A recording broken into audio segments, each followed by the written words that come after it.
Welcome to fair media. आज बात करेंगे गुजरात मॉडल की सूरत, यानी सूरत का इलेक्शन बगैर इलेक्शन हुए पोलिंग हुए के ही डिक्लेयर हो चुका है।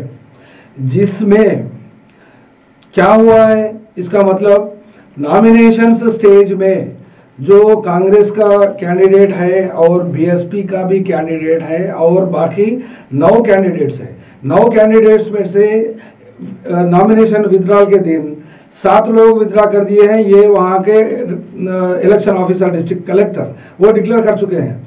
लेकिन कांग्रेस के कैंडिडेट का नॉमिनेशन क्यों रिजेक्ट हुआ है, इसका रीजन वो बताते हैं कि सिग्नेचर सही नहीं है, प्रपोजर्स के सिग्नेचर्स सही नहीं है। फिर एक बार सुनिए, प्रपोजर्स के सिग्नेचर्स सही नहीं है। तो प्रपोजर्स के सिग्नेचर्स के लिए कितना टाइम दिया जाता है, वो लोग इलेक्शन कमीशन यानी डिस्ट्रिक्ट कलेक्टर 24 घंटे की मोहलत दी है। 24 घंटे क्या बाकी सही होते हैं, वो उसके ऊपर जांच की जाए।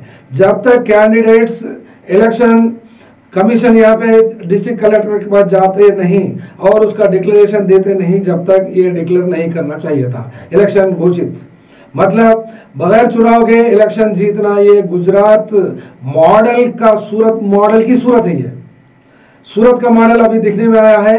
ये अगर इसी तरीके से शॉर्टकट मोदी सरकार और अमित शाह ये दोनों मिलकर और ये इलेक्शन कमीशन पूरे रिटायर्ड पर्सन से हमने 1 महीना पहले ये लोगों के अपॉइंटमेंट के वक्त ही बताया था, लेकिन ये लोग कुछ कर पाएंगे नहीं। कांग्रेस पार्टी इसके ताल्लुक से कंप्लेंट फाइल की है ईसी को, लेकिन इलेक्शन घोषित कर चुका है, यानी कैंडिडेट जीत चुका है। ये डिक्लेरेशन देने के बाद अगर हाई कोर्ट को जाने के बाद वो लोग क्या कहेंगे, ये आज तक इलेक्शन के ऊपर जितने भी हाई कोर्ट में हो, सुप्रीम कोर्ट में हो या फिर लोकल कोर्ट्स में हो केसेस फाइल होते हैं, वो चुनाव का टर्म होने के बाद भी केसेस खत्म नहीं होते हैं।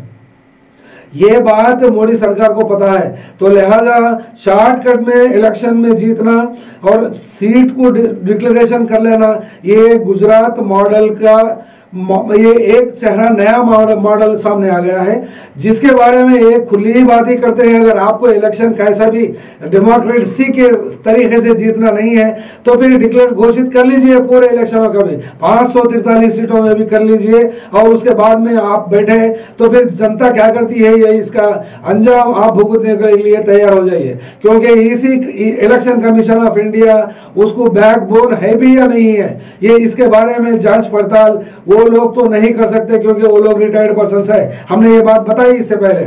तो लिहाजा इमीडिएट और सुमोटो केस, सुप्रीम कोर्ट के चीफ जस्टिस ऑफ इंडिया वो अगर इसको सुमोटो केस लेकर ये इसके ऊपर स्टे लगाकर ये इंक्वायरी जब तक खत्म नहीं होती, उनका डिक्लेरेशन बीजेपी कैंडिडेट जो मुकेश दलाल है उनका इलेक्शन डिक्लेरेशन को सस्पेंड किया जाए। ये फेयर मीडिया के तरफ से हम इलेक्शन कमीशन के साथ साथ सुप्रीम कोर्ट को भी हम डिमांड करते हैं। Thank you very much.